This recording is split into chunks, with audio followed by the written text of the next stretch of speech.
Hello guys, and welcome to our top 5 PvP commentary mid-year Mayhem special. You guys sent in so many clips this week because it was mid-year Mayhem that we're going to have multiple top 5 videos for you guys this week. So tomorrow, look forward to another top 5 video, guys. But today, we're starting you guys off with a bonus clip, a massive and super clean wipe by Captain Chaos and his group. Really nice.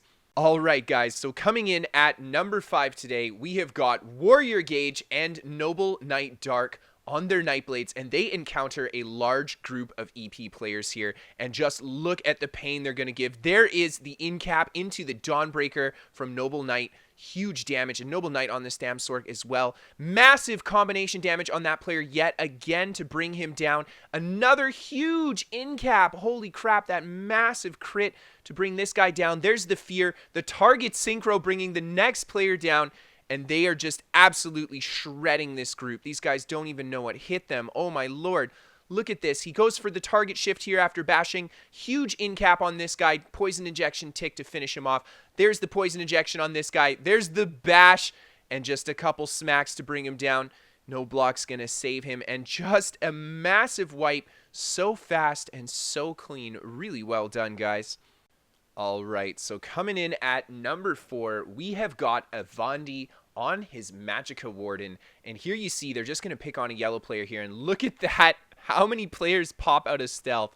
You can always trust yellow to have more players in stealth. So here you see the yellow team's going to quickly turn. So they're going to go for a bit of a kite here. Avandi throwing a lot of heals to his friendly Sork here, trying to make sure he can get back safely. They managed to pull a really nice stack on the breach here. A huge deep fissure, actually taking a player down, taking a second player down on the breach there with the Sork. But now they are surrounded, and he's got a lot of yellows on his tail here. A massive amount of damage with that deep fissure on this guy yet again. And there you see that beautiful Magicka Warden tank going for those vines, making sure to keep himself healthy. Goes for the mist form for a little bit of kite here, trying to help out his friendly Sork, who's taken a lot of damage. Huge amount of burst coming in there.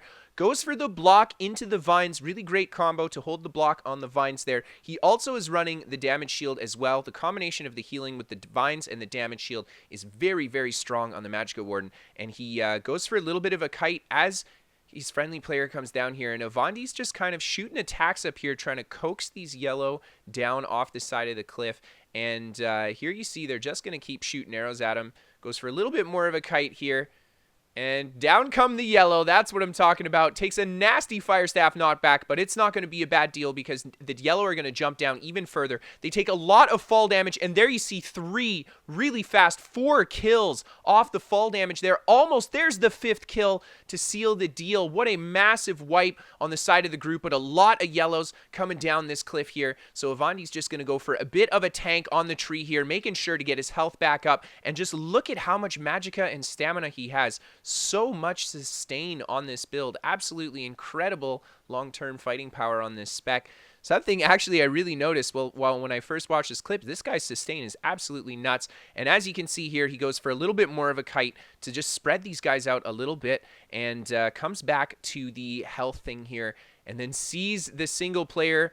He goes into stealth, and then he goes, Avandi goes for the players behind him. The Nightblade here going for snipes. Avandi goes into his ultimate to make sure to catch the Nightblade with the snare and not allow him to re-enter stealth. And there you see he's just bringing the hammer down. The Nightblade's doing a lot of roll dodging, though. And Avandi's just going to make sure to reset his buffs here, set up his vines. There's a big deep fissure to bring that Nightblade down. He takes a nasty wrecking blow from these guys here, and then the lower level player goes into his ultimate, kind of snaring Avandi, but not doing enough damage to actually hurt him through the vines. Just look at the heal away of this vine. Now, the Nightblade there is tossing some pretty beefy heavy attacks at Avandi, but he's just making sure to mitigate the damage with his shield and vine and heal as needed, keeping the pressure on this rather chunky lower level player till he brings him down there. And now all he has left to deal with is this Nightblade. Avandi goes for the stealth detect into the ultimate. The deep fissure comes down. Oh my gosh, giving him nothing. He will not escape. Excellent fight, my man. All right, guys. So coming in at number 3, we have got WobblierKibbles on his Magicka Dragon Knight. And they've got a lot of players chasing them down this corridor. And as you can see here, the blue are pushing through this corridor, absolutely eating up his friendly player, C90 Sean here. but Wobblier does manage to get out before getting absolutely crushed by that huge blue Zerg, and then comes back up to the top of this platform here. And this is where Wobblier says, no, we're going to hold our ground. No blue shall pass. A huge leap after dotting those guys up, going into the whips, bringing that guy down with the whip, finishing him off. There's a Valken Scoria on this guy here. He did not heal himself, so Wobblier's just going to throw the dots on him again, get him with the fossilize, and go into those whips to bring him down. Throwing a lot of damage with the spray on the dots there on the player in the back as well. Goes for the bash on this guy here, preventing that res, dots him up really good. And this guy goes down from the big leap, another big leap, just splitting the pack there and getting this guy with a massive whip to bring him down. And now we've got just 2 players left. A big fossilize on this guy here into some leaps. He responds with a leap of his own, and Wobblier just goes right back into his defensive buffs here, goes for his wings to make sure to reflect any of those arrows that are coming in. And there you see he gets a nasty stun off on the guy going for the res, followed up with the leap to bring him down. And now all he has left is the last Dragon Knight here, and he just dots him up right away. The damage over time, and Scoria doing so much work into just a whip to take him down, and that man holds his ground. All right, guys, so coming in at number 2, we have got Jokaiye and BulletzDontMiss. And these two have been featured in the top 5 before, both of them. So to see them both in a duo clip here is really awesome. And as you can see here, there's a huge red group that they'd engaged with. And Jokaiye goes for a little bit of a kite here and engages with these red in the back. And just absolutely does the work on them, putting them, dots him up with the combo, goes for the Dawnbreaker there into the execute, and the first player he just absolutely annihilated. Another player off the horse here. This guy goes right into his mist form, doesn't even try to fight Jokaiye. Probably a good call. And here we see Bullets has all of the enemy players on his tail here. So this combination here of a Magicka Sorcerer and a Magicka Templar, I think, is a really cool combo for open world. The Magplar is not as mobile as the Sork, but the Sork can run circles around the Magplar, and they both offer each other a lot of protection and synergy. The Sork providing a lot of AoE stuns for the Magplar to take advantage with jabs and stuff, and as well as the Magplar providing a lot of purges for the Sork. And Jokaiye in the past has sent a lot of duo clips in, and he does a really good job playing with his friendly players. There you see a player's going for the res here, and Jokaiye is just going to stun him right away, keep the pressure on him, try to bring him down, but he's not going to commit to the kill, which is a great call because here come all the rest of the reds right behind Bullets as Bullets is tanking him out, and Jokaiye is going to do a bit of a kite behind here and try to get the opportunity to open on these reds as they chase Bullets around. And poor Bullets is just getting absolutely pounded by the Zerg, but he's got that really powerful Templar block, healing, and mist form, so he's got a really great tank kit to buy Jokaiye some time to just quickly pick up some kills on the group here. Massive combo to bring that guy down. Gets a great stun off on this guy into the Dawnbreaker. Really nice clean combo. That guy got a huge save from a friendly healer there. He was stunned and did not heal himself when he got hit by that. And Jokaiye is just going to keep working around this group, trying to pick up combos. Gets a nice stun off on this guy. He's quite squishy. Jokaiye sees the opportunity to go for a kill here. Tries to get it. Nope. Takes a nasty stun yet again. Really nice roll dodge into the double streak to get a lot of coverage on these guys. The frags into the execute and the stun, bringing this guy down. Finally getting another kill on these reds here, and Bullets is still just tanking him out, and Jokaiye is doing a great job stunning this group and moving around. He's not taking as much pressure as Bullets because he's a lot more mobile than Bullets, and all Bullets has to do is make sure that he can stay alive while Jokaiye does work on the back end of this group. And you see him just picking up so many kills here. Oh my gosh, getting another guy. These reds are desperately rezzing everyone that they can. Jokaiye gets this guy yet again. You're not going to res him. We're going to keep this guy down. Takes a nasty stun again. We've got what looks like a guy running Sword and Board, going for the Sword and Board bash stun on his tail there. It's a really nasty stun to take because of that heal debuff as well. Here's a huge amount of pressure. Jokaiye goes for that healing ward. The shield stack into his healing ward again, gets the purge off of the Templar synergy as well. Now he's got a lot of pressure from this group, but he's going to make sure to use that streak, and the group has actually grown a bit. More reds are tacking onto this fight, and they're slowly taking more and more pressure. Jokaiye goes for some great defensive play with the shields and the roll cancel, and then goes right back out here towards this pillar to try to get in a better defensive position. And as you guys can see, a huge portion of this group is still chasing these guys, and bullets came the same direction, just off to the side a bit, so they managed to split the group a little bit as they did the pull away, and then they reconverge with each other here. And as you can see, they're going to pick this first target. Jokaiye gets a great stun off on him. Bullets also goes for some pressure. Jokaiye's Engine Guardian ends up taking the enemy meteor.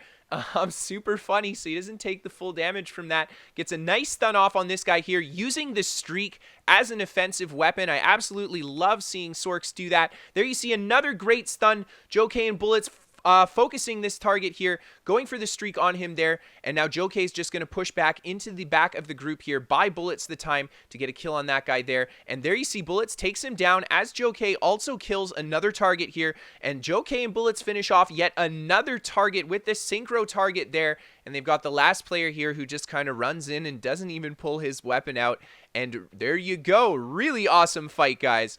So, coming in at number 1, we have got Pelican ESO on his Magicka Sorcerer, and this is a really awesome 1vx clip. As you can see, he's already picking up kills on the enemy gate here until a few too many blues show up, and Pelican decides he's going to need to do a little bit of a defensive kite, so he's out of the range of the guards, especially because he doesn't want to take those guard negates. Those are super nasty if you're too close to the keep. So now that he's in this kind of spot here, Pelican is going to show them what Sork is all about, and just look at that. The target selection on top of the shield weave defensively. He's making sure to weave his offensive attacks in between his shield weaves as well, and just making sure to keep the pressure up and not go full defense or full offense. But here you see he's taken a huge amount of pressure from these guys, continuing to apply pressure with his streaks though, making sure to weave in his light attacks as well. But these guys are putting a lot of juice into Pelican, and Pelican has taken a lot of nasty stuns too, so he's got a lot to deal with here. And as you can see there, he's just doing a great job kiting the group out, focusing on the single target there. Almost manages to bring him down, but just look at the pressure he's taking from this group.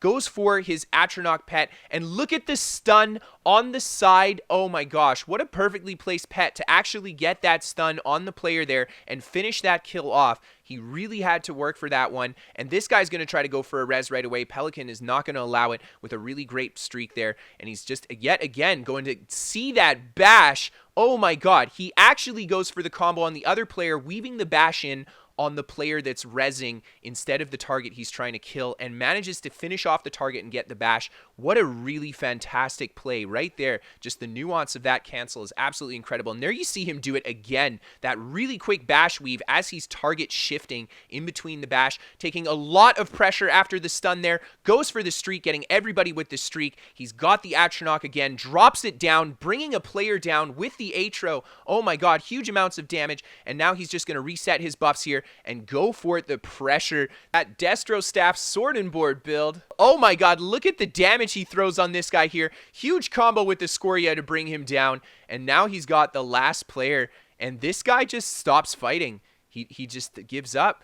So there you go, guys. Thank you so much, everybody, for sending the clips in. They were absolutely fantastic. I hope that you guys enjoyed this video as much as I did. If you guys have clips that you want to send in, you can send them to KristoferESO@hotmail.com.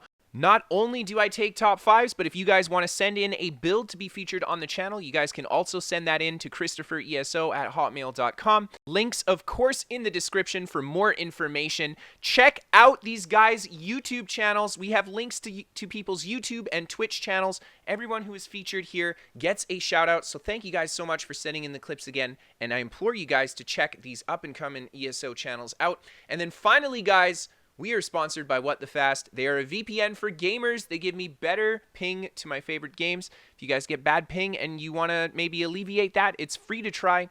So no harm, no foul if it doesn't help you out. Thank you guys so much for tuning in, and look forward to tomorrow's episode. Mid-Year Mayhem will continue. See you next time, guys.